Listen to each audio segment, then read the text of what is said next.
Buenas noches, 5 de mayo del 2020. Como se dieron cuenta, cambiamos la escenografía, pero algo nos sigue acompañando.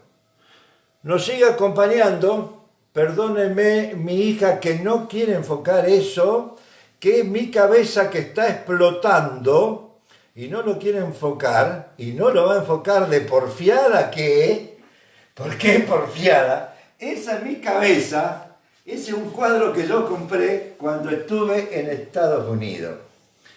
Y esa es mi cabeza que explota. Eso me acompaña permanentemente. Como me acompañan permanentemente en estos cuentos de las 1001 noches en el momento del coronavirus, estos pajaritos que están acá. Estos pajaritos representan las ideas que vuelan. Y representan las ideas que vuelan y que en algún momento nos llevan a un mundo desconocido y en algún momento cuando se posan nos llevan a un mundo real. Y al mismo tiempo, hoy, cuando trataba de ver qué íbamos a hacer esta noche, miré en el Facebook, por el cual ustedes nos están siguiendo, y copié una publicación que dice así: Didasco Pérez, una persona privada de su libertad por sus ideas, recibe un domingo la visita de su hija Melanie, de 5 años. La hija le trae un dibujo de pájaros, como si fueran esos. Los sensores se lo rompen a la entrada de la cárcel. Al domingo siguiente, Melanie le trae un dibujo de árboles. Los árboles no están prohibidos y el dibujo pasa. Didasco, padre de la niña, le elogia la obra y le pregunta por los circulitos de colores que aparecen en la copa de los árboles. Muchos pequeños círculos entre las ramas. ¿Qué son? ¿Mandarinas? ¿Naranjas? ¿Qué frutas son? La niña lo hace callar. ¡Shh! Y en secreto le explica: Bobo, ¿no ves que son ojos? Los ojos de los pájaros que traje a escondidas. Este es un cuento de Eduardo Galeano y que se llaman Pájaros Prohibidos. Representa que aunque en definitiva haya cosas que no podamos pasar en la vida, hay quien nos hace ver otra realidad y la niña le hace ver a su padre preso que todavía lo quiere y le lleva los pajaritos y las ideas. Como siempre, hablamos de lo que ha pasado, lo que tendría que haber pasado en años anteriores. El 2 de mayo no emitimos, el 3 de mayo tampoco y hoy 4. Por lo tanto, lo que podemos decir que el 2 de mayo de 1982, un submarino nuclear británico hunde el crucero General Belgrano en la Guerra de las Malvinas y del Atlántico Sur. Es un tema que vamos a desarrollar con amplitud esta noche, porque ya que el 2 de abril no se pudo conmemorar las gestas de Malvinas y prácticamente pasó desapercibido el tema del hundimiento del General Belgrano por el temas mayores, coronavirus y demás, pensé que era oportuno hablar del hundimiento del General Belgrano y lo que representan las Malvinas para nosotros. Y un invitado de esta noche va a ser una persona que estuvo en Malvinas prácticamente los 70 días de lucha. También se festejó el 2 de mayo el Día del Bullying, para aquellos que sufren la agresión, llámese de compañeros o lo que fuera, por su discapacidad o por lo que fuere.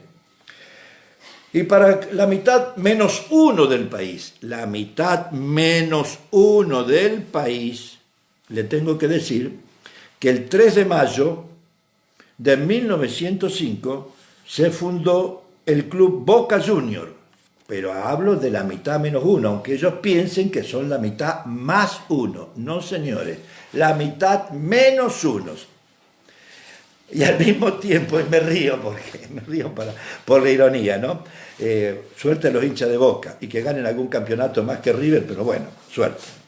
Margaret Thatcher se convierte en ministro del Reino Unido en 1979, el día 4 de mayo, y va a ser la que en definitiva nosotros nos vamos a enfrentar con los ingleses comandados por ella en la Guerra de Malvinas. Al mismo tiempo había quedado pendiente como invitación los temas médicos a charlar. Y llegaron muchísimos, de que alguien, no sé si con ironía o no, un amigo Ricardo Strappini, que conocimos en los momentos en que fuimos a charlar y a defender el aumento de las retenciones, llámese en Buenos Aires o en Armstrong, y me pregunta, me dice que hable de las hemorroides. Estimado amigo Strappini, ¿tenés hemorroides? Yo no tengo problema en hablar de las hemorroides y lo vamos a hablar, pero lo vamos a dejar para después. Lógicamente hay gente que plantea el ACV, accidente cerebrovascular. Otros plantean que es el ACV con la diferencia del AIT, accidente isquémico transitorio. Pero en general, todos el relato de las preguntas se habla de los miedos al coronavirus, de las manifestaciones de un miedo que es el síndrome del colon irritable, de las crisis de pánico. Es decir, en general, todas estas preguntas se refieren, como respuesta médica, a situaciones de estrés, que creo que es lo que está dominando en este momento en la sociedad. Sin dejar de hablar de temas médicos, yo creo que el criterio va a ser tomar un tema en general, ejemplo, enfermedades neurológicas, y plantear entonces, en ese caso, lo que es el cerebro, cómo se maneja, lo que es un accidente cerebrovascular, lo que es una AIT, lo que es una demencia senil, lo que es un Alzheimer, pero para darle organicidad, si no van a ser respuestas muy aisladas, y creo que ustedes y yo mismo me merezco, porque me gusta explicar, las distintas patologías como las estudiamos, casi por especialidad. Enfermedades pulmonares, enfermedades del sistema nervioso, enfermedades del aparato digestivo, hablar de la hepatitis C, pero dentro de lo que es el aparato digestivo. Y esto no es por sacar el lazo de ninguna patología. A mí me resultaría absolutamente más fácil hablar de un tema específico médico. Pero bueno, yo soy esa persona que está ahí, soy un tipo que su cabeza estalla permanentemente, y entonces cuando empiezo a hablar, pensar un tema, se me mezclan las ideas. Y entonces cuando vi el día 2 de mayo, que era el día del hundimiento General Belgrano, ya se me mezcló absolutamente todo, la libertad de los pajaritos y el pensamiento, los miedos que tenemos de hablar y de enfrentar la realidad, y al mismo tiempo, como quien escapa a una responsabilidad, pensé en alguien que me fuera muy fácil de ayudar, y me encontré con un médico que estaba de guardia en el hospital, un muchacho joven, 30 años, el doctor Martino Gustave, haitiano, de Haití. Para quien no conoce mucho de geografía, Haití es una parte de una isla en la cual está dividida entre República Dominicana y Haití, cerca de Cuba, en Centroamérica. Haití es un país absolutamente muy pobre, en los cuales fueron los cascos azules, no hace muchos tiempos, argentinos, después de una tremenda ciclón que pulverizó Haití, y al mismo tiempo recordaba en esa maraña de ideas los dictadores que han habido en América, desde Stroessner en Paraguay, Trujillo y Papadoc en Haití. ¿Y por qué un joven de 30 años se viene de Haití a estudiar a Argentina? Quería que él lo explicara, pero bueno, se tenía que ir, hoy se fue a las 5 de la mañana y quedó pendiente esta invitación para que responda a estos interrogantes, porque nosotros pensamos que nuestros jóvenes se quieren ir, como quedó un poco demostrado en la semana anterior, a encontrar un futuro en otro lugar, pero hay gente que todavía ve a nuestra Argentina como un lugar en el cual se pueda realizar como persona y como profesional. O sea, creo que todavía hay muchas esperanzas en Argentina, porque somos muchísimo mejores y estamos en mejor situación que muchos otros países. Fundamentalmente, hablemos de centroamericanos o africanos. Al mismo tiempo, como es el tema del miedo, me puse a buscar qué es el estrés, o sea, lo que en definitiva nos plantea vivir mal, nos plantea de que estemos nerviosos, angustiados. Y bueno, hay distintas explicaciones al estrés que nos agota y que nos impide avanzar. Esa duda permanente que llega casi hasta la depresión en el momento en el cual no podemos avanzar porque nuestro pensamiento es muy circular y no encontramos salida.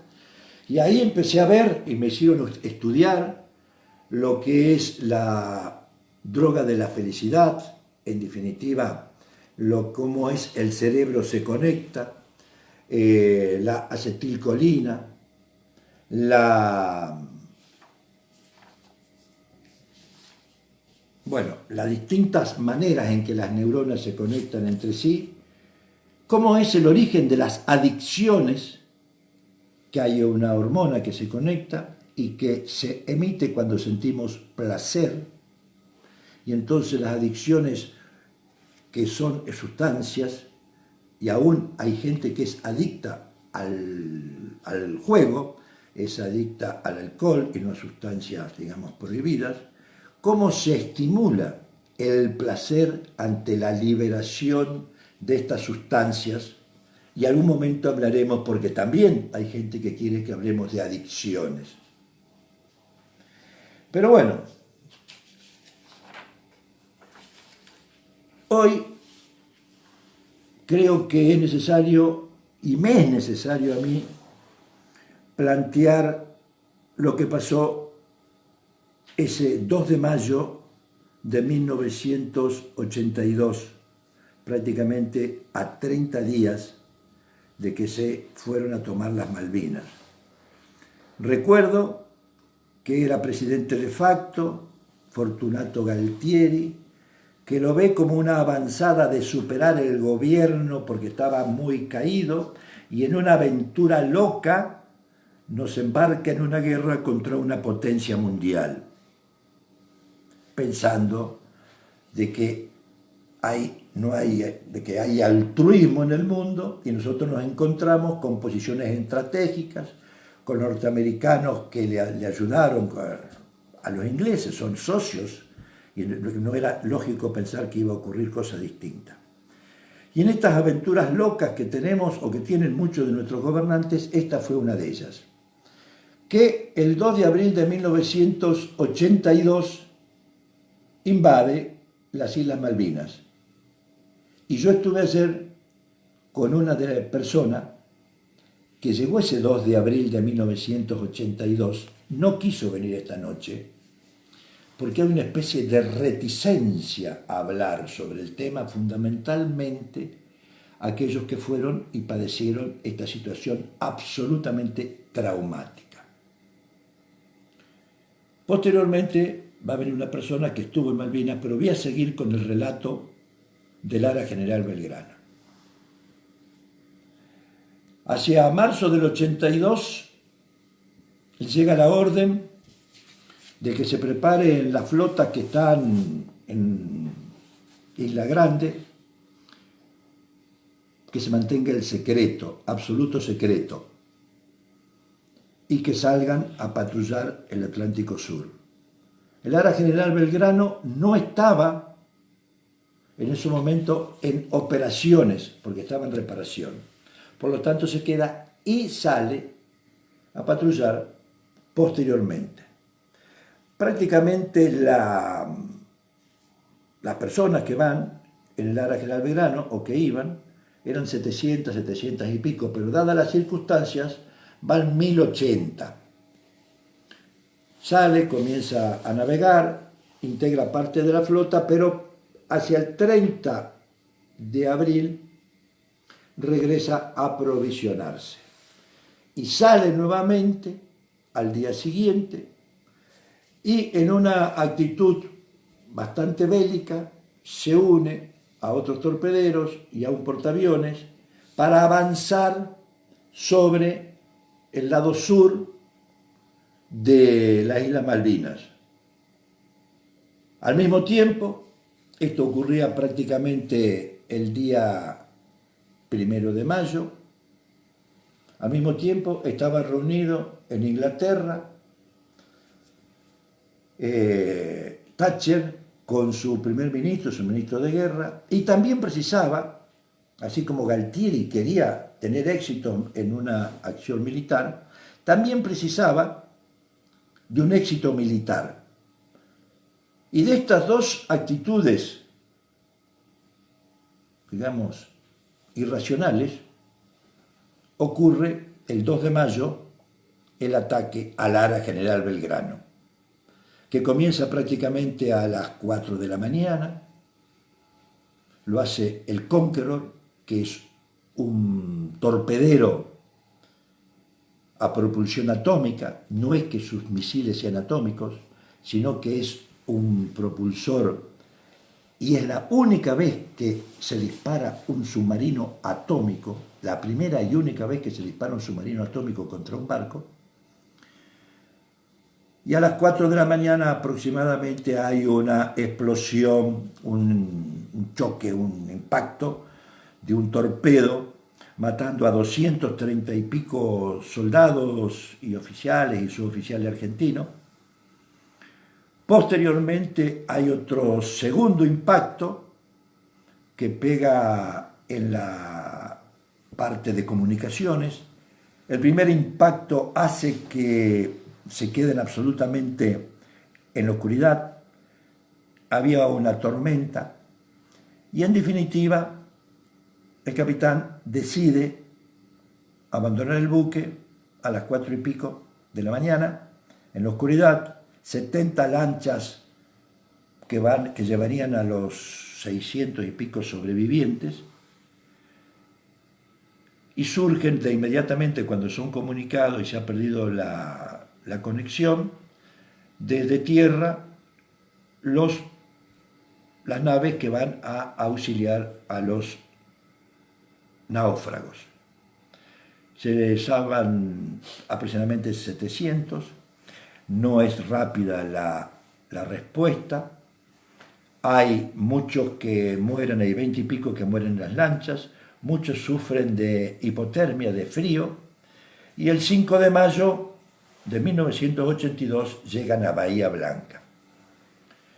Como reflexión a este accionar, que yo creo que entraría dentro del tema médico, en lo que es la irracionalidad de la mente humana, cuando tiene que proyectarse para ganar éxito y no mide las consecuencias, cuando todo es poco y el fin sí justifica los medios.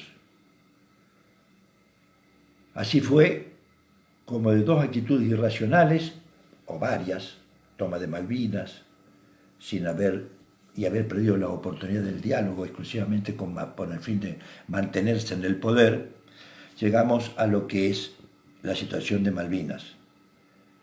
Y bueno, de esos jóvenes que fueron, algunos eran militares, hoy, ya más viejo, con 30 y pico años, encima más, luego de ser muy reticente de no querer hablar muchas veces, yo logré que algunas palabras, alguien que estuvo en Malvinas, y me hace la seña que va a ser chiquito, que llegó el 6-7 de abril a Malvinas, el 8 me dice, ya lo va a contar, pueda decir algunas palabras que supere sus miedos, porque todos tenemos miedo a hablar, que supere el miedo a la cámara, que supere sus propios miedos, su propia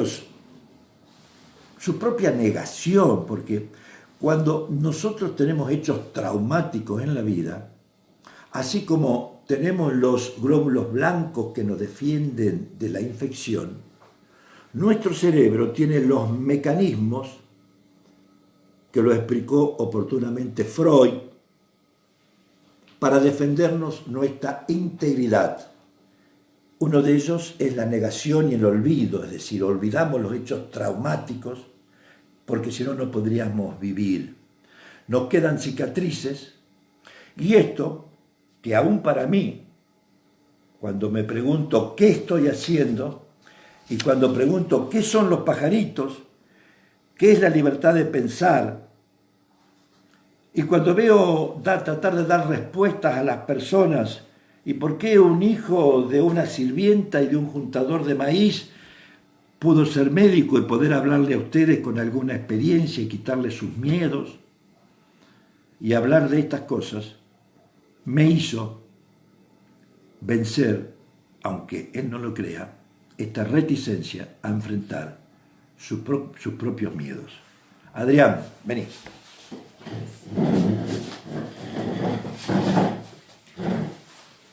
Hola, sí.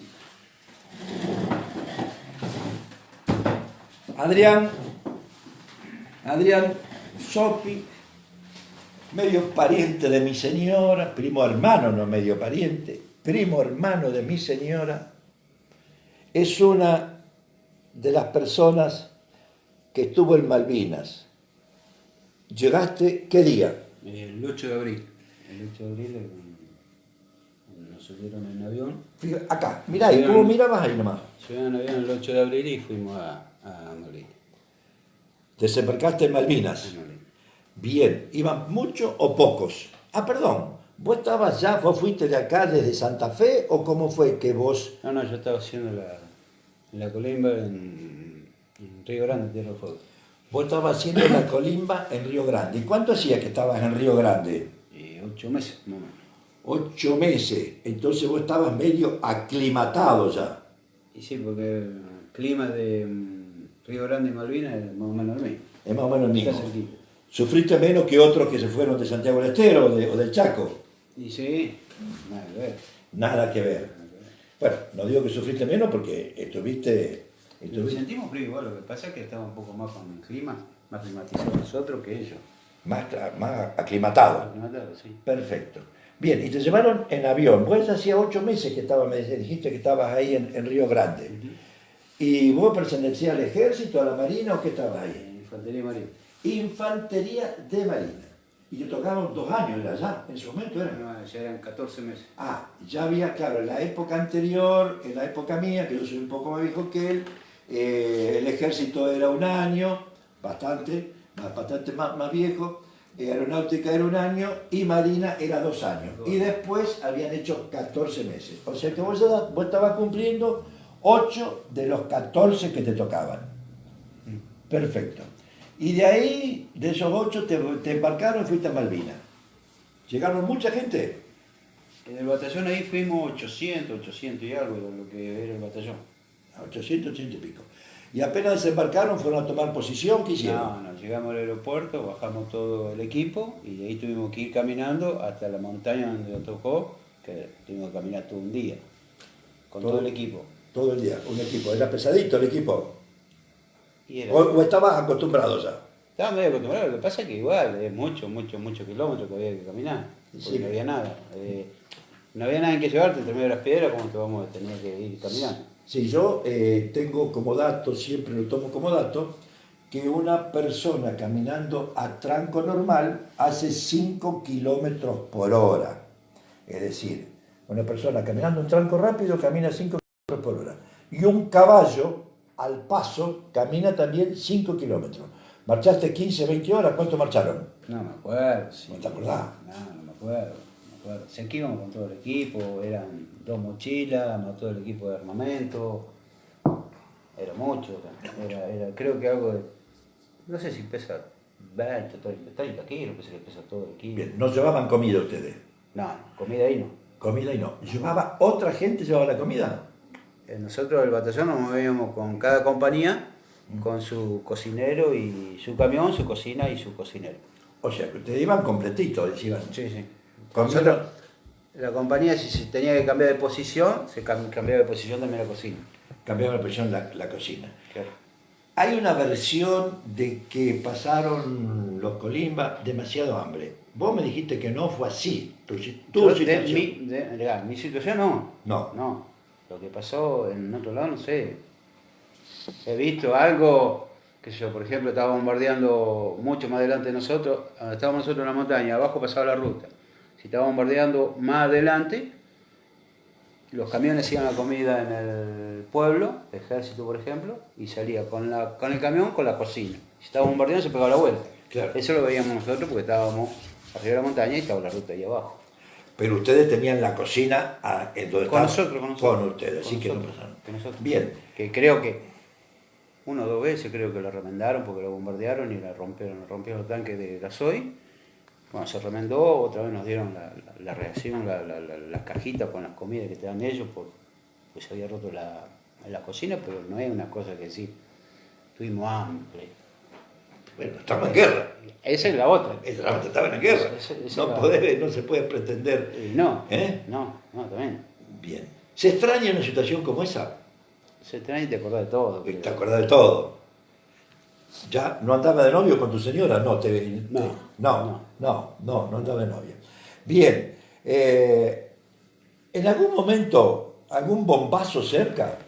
El 1 de mayo, que empezaron el bombardeo, que cayó arriba nuestro, porque nos llevaron a nosotros que era la única playa de desembarco que había.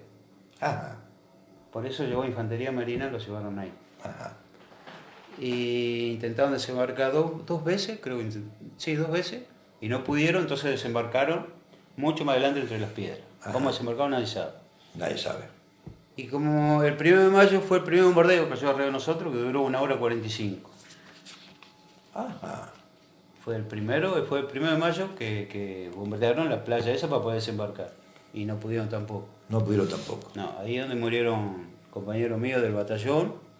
Yo creo que el batallón tuvo 5 o 6 bajas, creo. Pero de la compañía mía murió uno o 2, no me acuerdo bien. En este momento, no me acuerdo. Pero yo sé que duró 1 hora 45 el bombardeo. ¿Explotan fuerte los cuetazos? Te trabaja el baleo porque te estaban tirando de 25 kilómetros, nos estaban tirando. De 25 kilómetros. Los buques nos tiraban de 25 kilómetros. Vos sentías la explosión allá, en el fondo del mar, por ejemplo. Sentías que venía silbando y te atacaba la locura porque no sabías dónde iba a caer. Si iba a caer adelante, atrás, arriba tuyo. Entonces te atacaba la desesperación. Vos ayer, mientras charlábamos un poquito en tu casa, me dijiste que la casualidad te salvó la vida porque vos dijiste que ibas por un lado. ¿Cómo fue eso? ¿Lo podés contar? Claro que yo con el muchacho que estaba le digo, vamos a subir, vamos más arriba, vamos. No, dice el chico, bajamos. Y bueno, agarramos y no, empezamos a correr. Fuimos. Sí, nos agarró todo al aire libre, a intemperie. Nos agarró todo a intemperie. Tenía una posición, pero es nada del mismo. Yeah. Bueno, así que nos fuimos y después cuando bajamos, ya había terminado todo el bombardeo, empezó a aflojar. Como es todo por zona, aparte bombardea, bueno, ya ahí nos quedamos más tranquilos. Y al otro día, cuando aclaró, porque se fue a la noche, no me pregunté la hora porque no me acuerdo, encontramos una grieta entre la montaña. Una grieta así que tendría, qué sé yo, 15, 20 metros entre la montaña. Y había una entrada que era un ojer, entraba por arriba y después allá era rebelde, salía. Y bueno, entonces cada vez que nos daba la alerta o que bombardeaban, nos metíamos ahí y eso nos atajaba un poco. Pero si no, lo agarraba siempre al aire libre. Bueno, yo sé que vos no te gusta hablar mucho sobre el tema y Después de ahí, ¿cómo fue que no estuviste en la rendición específicamente, pero a vos te detuvieron los ingleses, estuviste preso? El país se rindió creo a las 8 de la mañana, no sé. Y Ajá. a nosotros no nos avisaron, nada. Nosotros iban los aviones a bombardear a la altura esa porque no lo podían sacar, pero nosotros no sabíamos que un país se había rendido. Ujú. Que entonces, cuando nos dijeron, salimos y nos fuimos hasta el pueblo. Siempre con el armamento, nunca dejamos el armamento. De ahí nos enteramos que, bueno, ya sabía que se había terminado. Quedamos en el pueblo, después siempre con el armamento. De ahí nos agarraron los ingleses y nos llevaron de prisioneros al aeropuerto, que estaba, no me acuerdo, 3, 4 kilómetros del aeropuerto. Y de ahí siempre con el armamento, nunca entregamos el armamento nosotros. Siempre con el armamento, porque estuvimos en el aeropuerto prisioneros. De ahí nos sacaban por grupo a veces a limpiar los campos. A limpiar los campos de las minas. Y la mina y un poco de todo. Bueno, a mí no me tocó la parte de mina, pero sí, había. Había. Sí, sí, todavía hay hay minas. Hay todavía. Todavía hay minas, sí, todavía hay minas. Y bueno, así que de ahí tuvimos prisioneros, que incluso no teníamos dónde meterlo, que levantamos la pista, que era la pista de aterrizaje que habían hecho los argentinos, son todas placas de aluminio, Ujú. que serían 1 metro, no, sí, 1 metro por 3 o 4 de largo. Entonces con eso y los tambores hicimos techo, pared y nos metimos de noche ahí adentro. Y ahí nos para atajar un poco de frío. Y bueno, ahí tuvimos unos días y después fuimos al pueblo, que ahí sí, en la pasada cuando íbamos del aeropuerto al pueblo sí tuvimos que entregar el armamento. Bien. Y ahí bueno, ahí tuvimos preso en una carpintería grande que había ahí. Que yo ahí le di a tu señora una dirección que está, incluso la carpintería esa, que si lo busca está. Bien. Y ahí estuvimos prisioneros. Y después una noche nos llevan que ahí se van a ir a descansar, los suben a una lancha y los llevan a un barco, que era el Bahía de Paraíso, que es el hospital argentino. Nos bañamos todo, comimos bien, porque era comer lo que encontraba cuando estuvimos prisioneros. Y de ahí agarramos y se empezó a mover el barco y que empezamos a preguntar qué pasa, no, y se nos vamos al continente. Bueno, así que de ahí nos enteramos que nos veníamos, pero si no nosotros nos dijeron que nos íbamos al continente. Bien. Que habíamos quedado poquitos y éramos 200. Habíamos quedado, en todo ese circo había quedado 200. 200 prisioneros. Que avisó entre medio de los 200. Bien. Bueno, y te llevaron y ¿a dónde te llevaron cuando saliste? De ahí fui en barco hasta Puerto Belgrano. Blanca. Bahía Blanca, eso. Bahía No, Blanca, Puerto Belgrano. Puerto Belgrano, Bahía Blanca, no sé. Bueno, Puerto Belgrano, Bueno, que duró casi 2 días, creo. el barco. Cosa. El viaje. Bueno, llegamos una noche. Salimos esa noche, viajamos toda la noche, todo el día y a la noche llegamos a Puerto Belgrano, creo que fue así. A la mañana temprano nos levantamos, nos llevan al aeropuerto, de ahí agarramos un avión, nos llevan de vuelta a Tierra del Fuego. De vuelta a Tierra del Fuego. A seguir terminando el servicio. Porque no querían dar de baja porque los cuadros todos se habían ido de licencia y nos daba el batallón sin gente. Sin jefe. Sin gente. Sin gente. Entonces nos tenían que dejar. Así que nos dejaron Gana de volver. hasta septiembre de vuelta. Septiembre. Recién en septiembre vine yo aquí para acá. ¿Y en algún momento te llegó algo del fondo patriótico? Porque acá, vos estabas allá, y acá se había creado un gran sentimiento de patria, que en algún momento podríamos decir que fue demasiado exacerbado, porque una cosa es sentir la patria y otra ser patriotero, pero bueno, pero todos sentimos, todos dejamos, digamos, cosas, ropa, joyas, digamos, fuimos muy entusiasmados y participamos activamente. De todo eso, ¿vos recibiste algo? Yo cuando me llevan al barco, que me quedé a la noche, que me dan la cama con toda la ropa, y ahí había una caja, que fue una encomienda de acá de Wilra, que estaba mi nombre, y del Fondo Patriótico yo lo que recibí fue un pullover y una charpa, saliendo de Malvinas. Saliendo de Malvinas. Saliendo de Malvinas. Eso te lo dieron ahí en el buque. En el buque cuando me sacaban de Malvinas, que iba para Puerto Belgrano. Bien. Cosa que me sirvió muy poco. Te sirvió un poco, pero bueno. Lo recibiste ahí en la. Bueno. recibiste ahí en Puerto Belgrano una caja de acá, de gente Sí, de Wilray. eso sí. Yo, si te recordás los nombres, no es fácil, pero si te recordás algún nombre de recordar algún nombre, Y de la chica acá de la farmacia. la de la farmacia Era la Úbeda. Diana Úbeda. Sí, creo que ahí se hizo. Y creo que fue por Tessicini, que no me parece que fue Raulito. Creo que de ahí empezó todo. Todo. No me acuerdo bien yo cómo es. Habría que preguntarle mejor a ellos. A ver que preguntar mejor a ellos, Pero perfecto. creo que de ahí salió la caja esa que me mandaron a mí. Sí. ¿Y qué tal fue el trato como prisionero? ¿Te basureaban, te jodían mucho? ¿Cómo era? No, en mi lugar no. No. En mi lugar no. Yo he visto, sí, he visto. En otro que sí que lo maltrataban, pero no, en lo mío no. Bien. No, por ejemplo, éramos 2 o 3, íbamos a 2 o 3 prisioneros con un inglés, íbamos a sacar algo, a limpiar el campo, los traíamos, íbamos de vuelta, nos hacían descansar, después de ir de vuelta. No. Lo único que nos daban de comer. Te dan poco de comer. No, nada. Nada. No, Ah, ellos, ahí. ellos no te daban de comer. Te tenías que rebuscar en las posiciones que encontrábamos, si había comida, manotear algo. Ajá. Cuando estábamos eso fue cuando nos mandaban al campo, cuando estuvimos en el pueblo, ahí en la carpintería esa que yo te digo, Sí. ahí sí nos dieron muy poco, pero nos dieron. La dieron. Nos dieron, pues, pero Bien. nos dieron. Y aparte de esta, digamos, de esta situación de prisionero, ¿confraternizaste, o sea, con algunos otros ingleses en algún momento? No, yo no. Pero no sé, no hubo gente que hasta jugó al fútbol con prisioneros ingleses. Hubo gente que cuando estábamos prisioneros íbamos y hacían, por ejemplo,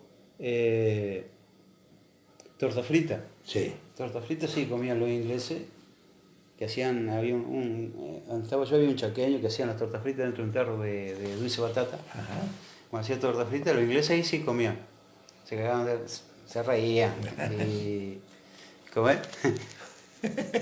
Y comían, estaban los ingleses todo alrededor del tipo que hacía y nosotros atrás de los ingleses, ¿no? Porque mirando como los otros comían. Mate no quisieron porque no les gustó. Hicieron mate de leche, más o menos eso les gustó, pero mate común no quisieron tomar porque no les gustó. Pero torta frita sí, torta frita no. Comían. Torta frita no pararon de comer torta frita. No, para de comer que se le hacían hacer a un chaqueño.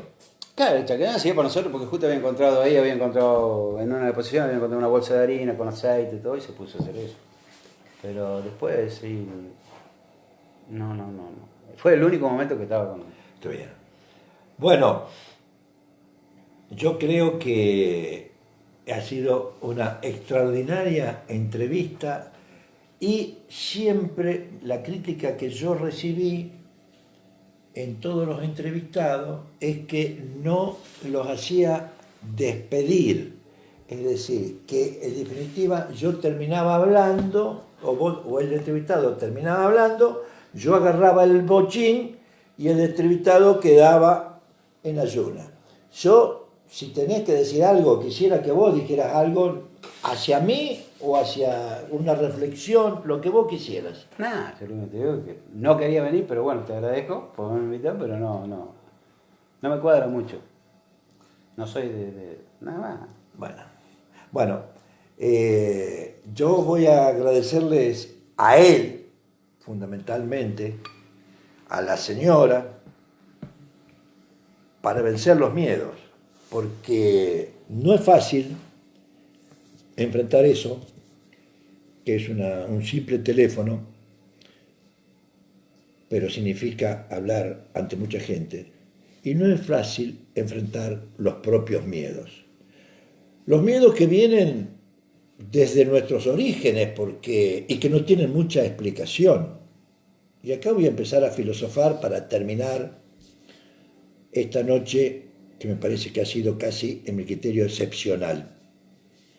El miedo a la oscuridad, es decir, porque no vamos a ser reales. Cuando andamos al oscuro, en medio del campo, lo que fuere, todos tenemos cierto miedo.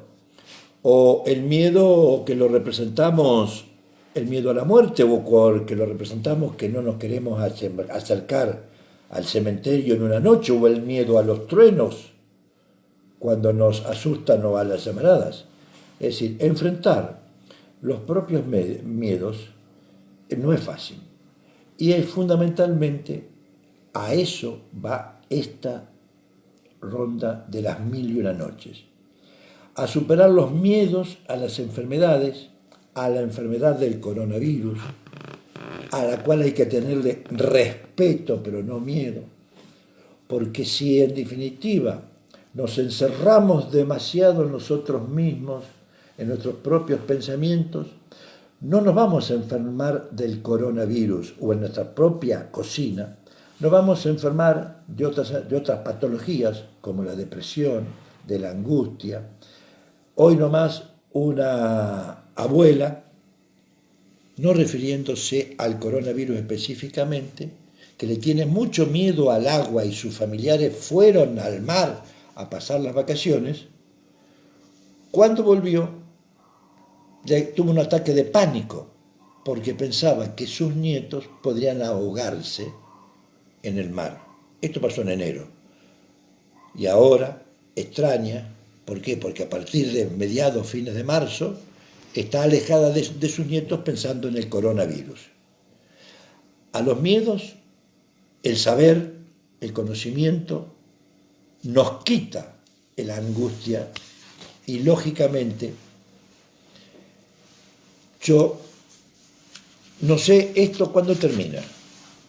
Lo que sí sé que hay que compartir los capítulos que más nos gustaron. Espero que este haya sido uno de los que más guste, por lo sentimental, por lo que tenemos respecto a la situación de Malvinas y el respeto que nos tenemos a quienes tuvieron que ir a esa situación traumática.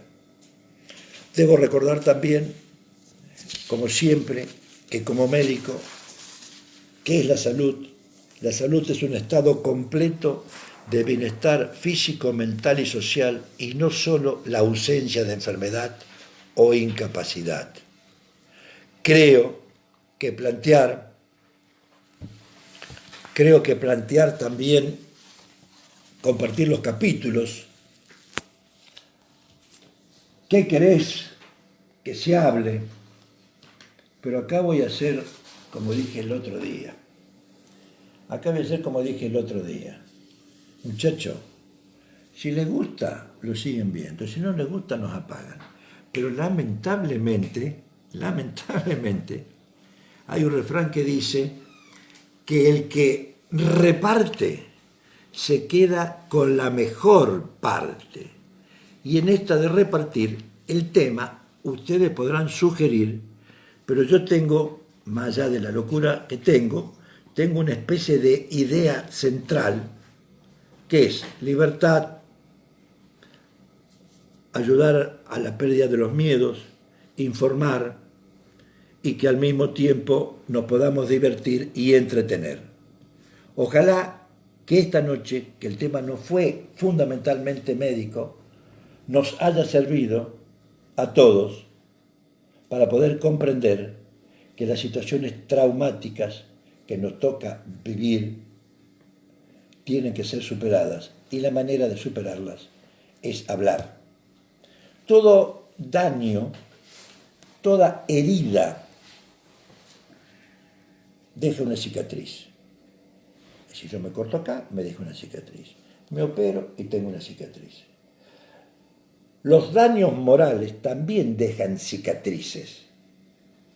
Son los daños morales, la vida nos deja. Lo que nosotros tenemos que tratar de hacer como individuos es que esas cicatrices que tienen una representación no sean permanentemente dolorosas y que nos dejen vivir con el recuerdo de la cicatriz, con el recuerdo de hechos traumáticos, pero que nos permitan enfrentar con humor, con alegría y con perspectivas un mundo difícil, pero que nos merecemos vivir. ¿Vamos con la música? Si podemos, vamos con la música.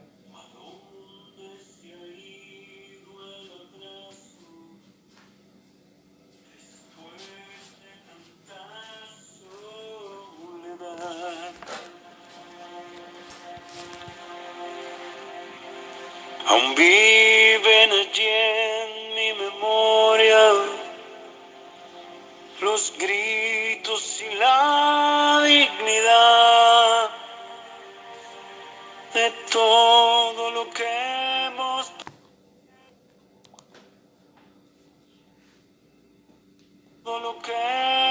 perdido, lo que hemos sufrido a orillas del mar, de todo lo que hemos sufrido, lo que hemos perdido a orillas del mar.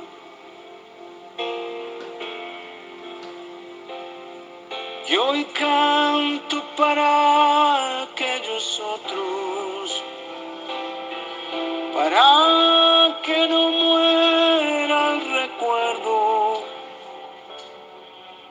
aquellos que se fueron, aquellos que ya nunca volvieron, aquellos otros somos nosotros, aquellos que nunca volvieron, aquellos otros somos nosotros.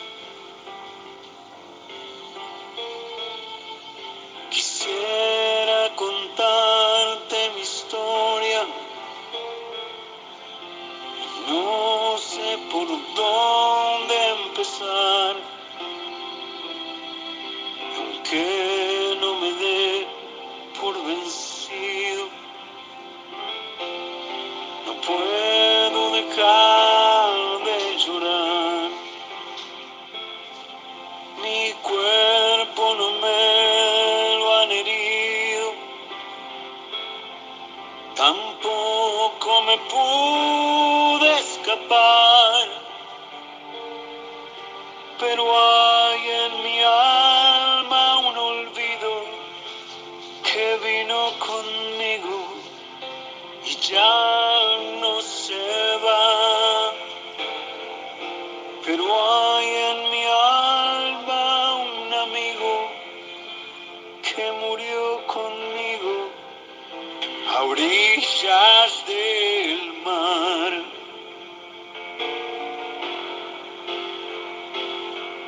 Hoy canto para aquellos otros, para que no muera el recuerdo,